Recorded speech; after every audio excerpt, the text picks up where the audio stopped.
যেখানে পরিশ্রম নেই সেখানে সাফল্যও নেই। সত্য একবার বলতে হয়, সত্য বারবার বললে মিথ্যার মতো শোনায়।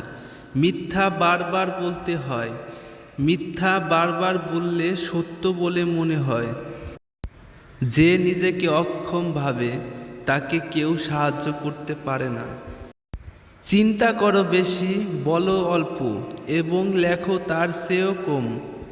সবচেয়ে কঠিন কাজ হচ্ছে নিজেকে চেনা, এবং সবচেয়ে সহজ কাজ হচ্ছে অন্যকে উপদেশ দেওয়া।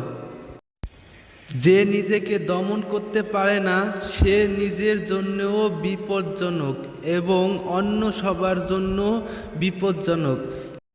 সফলতা সুখের চাবিকাঠি নয়, বরং সুখ হলো সফলতার চাবিকাঠি।